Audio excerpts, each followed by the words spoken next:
up Jason Paget.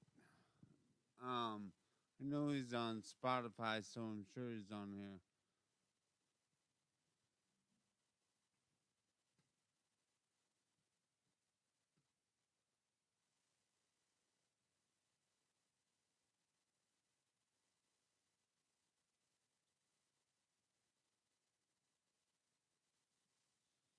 Right there we are.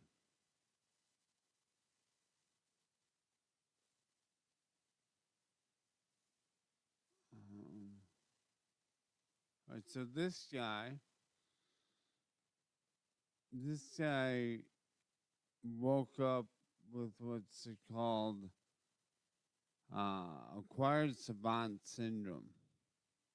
So here, we'll watch this right here.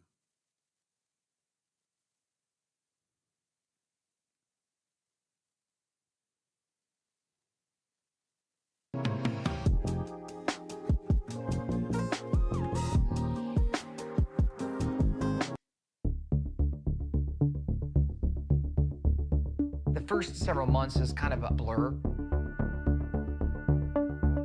I remember obsessing over, like, is something wrong with my brain? You know, I probably killed those guys in my head, you know, a million times. But at the same time, it was just beautiful. Now I for sure see it as a gift. I get great comfort knowing that the universe is math. Everything literally is math.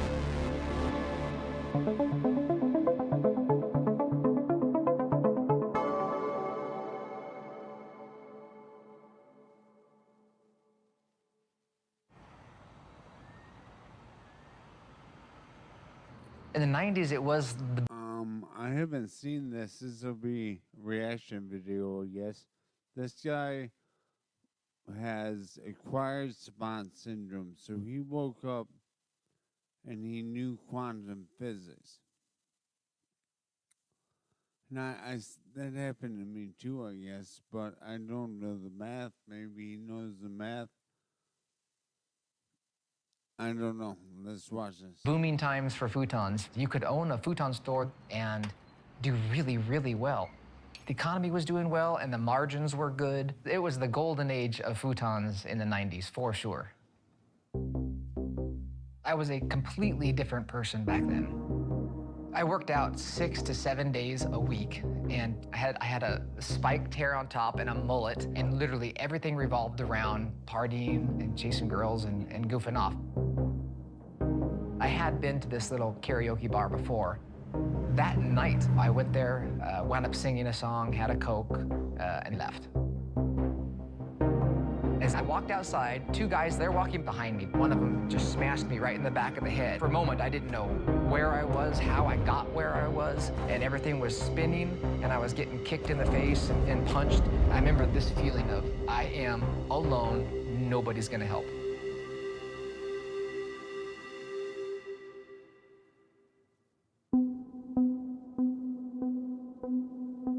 After that attack, I went to the hospital. They diagnosed me with like a concussion, a bleeding kidney, and sent me home. The next morning, everything was different. OCD came on instantly. I remember washing my hands for some reason, and then drying my hands, and then thinking, wait a second, that towel was dirty. Washing my hands again and getting a clean towel, and then realizing, wait a second, I didn't clean the knob, so then cleaning that. Before I knew it, I had washed my hands like 20 times in less than half an hour. I knew it was silly, but I still felt this compulsion to do it. I was really depressed. I didn't want to be out in public. I remember hammering like 3 layers of blankets over every single window in my house so that not a beam of light would come in. I would go out like to get groceries, and I would only leave at nighttime because there was fewer people. And I remember sleeping almost for 3 days and waking up and just trying to make myself go back to sleep.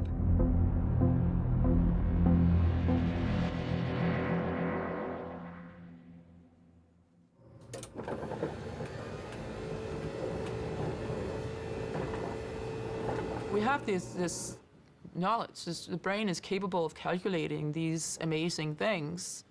And some of those insights that are not normally insights because we don't have conscious access to them could be the kinds of things that we gain conscious access to in certain cases of brain injury. There was an article in 1967 by a psychologist who described. I mean, if you didn't know this happened and you heard a story like this, you'd really think, is that really what's going on? Right? But if your reality was different than you had thought, A young lad who had been shot in the head and survived. And after that, he developed some particular mechanical and other spatial skills, and it was written up as an acquired savant. Well, I began to research what we know about the condition to that point. I was inundated with inquiries and new cases. So I presently have about 70 cases of acquired savant syndrome from around the world. John Sarkin is a chiropractor who had a stroke and has become an artist and has his own gallery now. Orlando Sorrell, who was hit in the head by a baseball at age 10, and following that was able to do calendar calculating, which is the ability to tell you what day of the week a particular date will fall on in the past or in the future. Alonzo Clemens had a severe fall, and then he went on to do his marvelous work now as a sculptor. When this new ability emerges, whatever it is, it's an all-consuming interest, and it takes over the person's life. So it becomes as much of a force as a gift because they can't turn it off.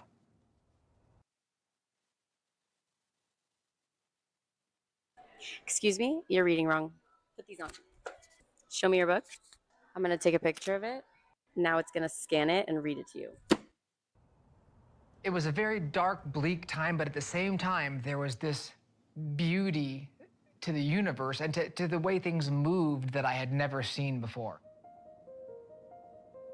I remember looking at water going down the drain and being absolutely instantly fascinated with it. It looked like these little tangent lines that were rotating and getting tinier as it went down. The smoothness of the water was gone. And then when I would see things on TV or on the wall or anywhere in the world, I would notice the exact same shapes all over the place. It's literally everywhere. One day I left the house and I saw the sun, and I realized that I hadn't seen the sun, and it had to have been like 3 or 4 months. My brain was overstimulated. I was noticing everything that I hadn't noticed before.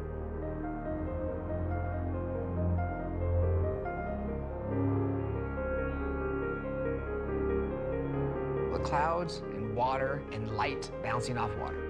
Raindrops hitting a puddle and watching all the raindrops overlap each other to create these new waves.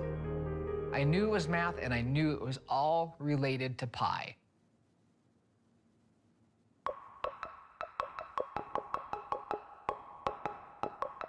One day I drew just the basic concept, you know, like I subdivided a circle into like 8 pieces and then like 12 pieces just to get the idea across.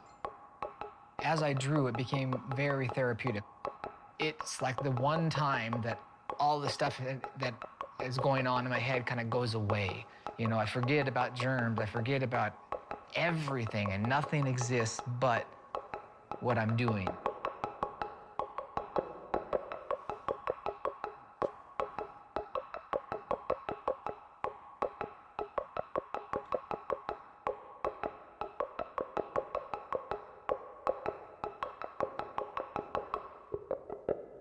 So it was very different having both of these feelings at the same time, you know, being so depressed, but at the same time being so happy about that one aspect of life. But at the same time, I was also, you know, doubting myself too. What if I'm that guy who thinks I see everything as a portion, as pieces of pie, and I'm the only one that sees it and it's not real? I got an email from Jason Padgett. He was wondering, am I losing my mind? You know, am I going crazy? When he contacted me, I thought that maybe he would fit into a group study on synesthesia. Synesthesia is a special blending of the senses or streams within one sense. To hear a picture or to see a sound. Jason Padgett's synesthesia is unique So the way that he sees the world is in terms of geometrical patterns, but then he also has those geometrical patterns in response to mathematical formulas. So he became his own case study because we thought his condition was very interesting.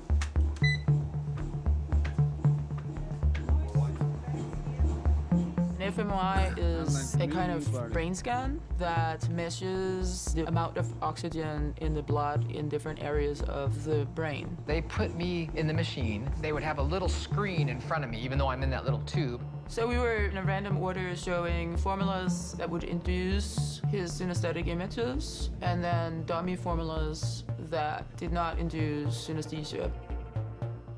We saw very left-sided activity on the top of the head, which is involved in mathematical activity, and some in the frontal areas of the brain. Jason is an acquired savant. In the mugging, there was some brain damage, and then there was recruitment of intact cortical tissue elsewhere, rewiring to that, and then release of this mathematical dormant potential. It was a relief. I've worried a lot over whether this was something that would eventually be fatal or could eventually cause, dementia and all sorts of other problems that we now find are associated with brain injuries.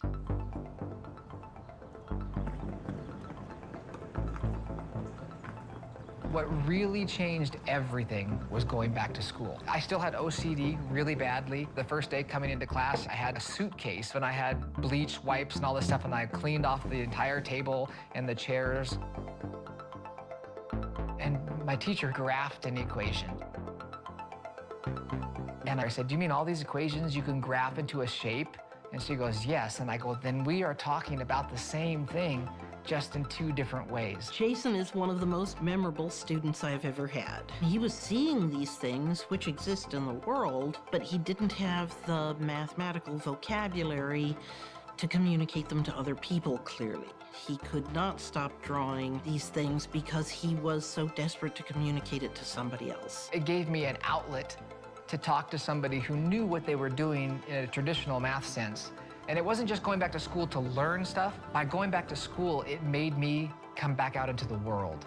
Within just a few days, I was in the cafeteria drawing, and that was when I met my wife. We started going out, which meant I was coming out into the world regularly, and I was going to school. It broke me out of that depression. It gave me something bright to look forward to in life. From that point on, everything just changed for the better, dramatically. The brain comes loaded with all sorts of factory-installed software to which most of us don't have access. The major question that faces us with acquired savant syndrome is how can one tap that dormant potential without having a head injury or some kind of central nervous system incident? We know what goes on when people have a brain injury, more or less, but we could use some kind of simulation, maybe predict what it is that sometimes gives rise to these savant skills or synesthesia. There's also the possibility of using transcranial magnetic stimulation, which is a big magnet that you put on the top of the head, so you can simulate a lesion in the brain to induce special skills in people who don't have those skills. Whoa. What's that? I just built a budgeting app in Base 44. Guys, Nina just built an app. Impossible. Nina can't code. Interesting. Can it generate reports? It can now. Nice. So you're saying we can all build apps now? Yeah. I'm on lunch. I gotta make a call. I'll be right back. Just built an inventory tracker. Protein calculator. Book sharing app. A workflow manager that Tracks who still owes for the group lunch. Trash duty schedule. Since no one seems to care. Just built a I just created a goal tracking system. We built the same thing, didn't we? Yep. Can this thing manage contact? Is the SOC compliant? I want to animate this graph. Create a party planner. Profesor de Español. An inter-office dating app. For dogs. For office dogs. You know what I mean?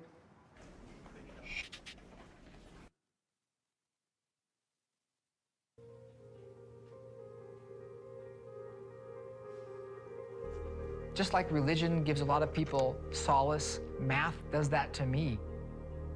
Now I for sure see it as a gift, absolutely. Of all these Okay, so the question is for this guy, since he woke up with this, is that God? Is that math God? Like, is this math speaking to him like God speaks to me? And is the world telling him that that's wrong when in fact that's God? I don't know. I'd like to talk to him. I'd like to talk to you. So I'm in a class right now to figure out how to get a podcast going with the Zoom feature or something so I could interview you. It would be nice to have you on. I'm definitely interested in the whole thing. events hadn't happened, I wouldn't have met my wife, wouldn't have my children now. I feel very lucky. Am I going to discover some new wonderful thing? It's possible, but what it looks like the real benefit of this is going to be is my ability to connect. I feel I will have a much larger impact by getting more people to go into science and math, or even just understand it on a slightly higher level. That will change things in a much greater way than just finding one new theorem.